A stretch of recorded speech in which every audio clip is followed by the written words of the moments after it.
মাছের পাতুরি করার জন্য প্রথমে দিয়ে দেব সাদা সর্ষে,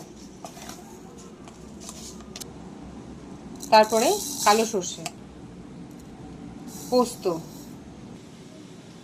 কয়েকটা কাঁচা লঙ্কা, নুন আর সঙ্গে দেব দই।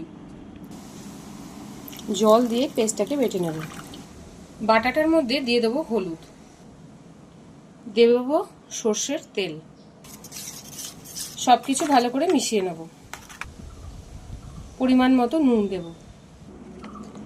মাছগুলোতে সর্ষে মাখিয়ে নেব।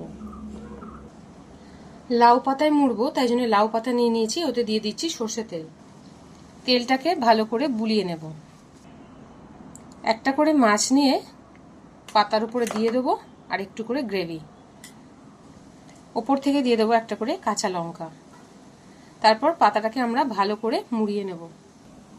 প্রতিটা মাছের উপর আবার একটু করে সর্ষের তেল আমি দিয়ে দেবো।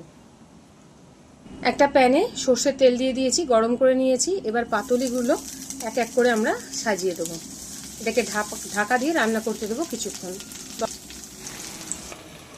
10-15 মিনিটের জন্য এটা আমরা লো আঁচ করে ঢাকা দিয়ে রেখে দেবো। 10 মিনিট হয়ে গেছে। এবার এগুলোকে আমরা উল্টে দেব। সবগুলো এবার এক এক করে আমরা উল্টে দেব। উল্টে দিয়েছি, আরও 5-6 মিনিট এটা রেখে দেবো। পাতুরিটা আমাদের কমপ্লিট হয়ে গেছে। এবার আমরা এটাকে নামিয়ে আর ভাতের সঙ্গে পরিবেশন করব। কলা পাতায় না করে এবারে আমি পাতুরিটা দেখালাম লাউ পাতায়। তাতে আমাদের সুবিধা একটা আছে, কলা পাতাটা যেমন ফেলে দিতে হয়, এটা কিন্তু সুন্দরভাবে মেখে খাওয়া যায়। এবারে এটাকে ভাতের সঙ্গে পরিবেশন করব। তো লাউ পাতায় ইলিশ মাছের পাতুরি কিন্তু আমাদের রেডি হয়ে গেল এবং সার্ভ হয়ে গেছে। ভালো লাগলে একটা লাইক, কমেন্ট, শেয়ার ও সাবস্ক্রাইব করবেন এবং ফলো করবেন।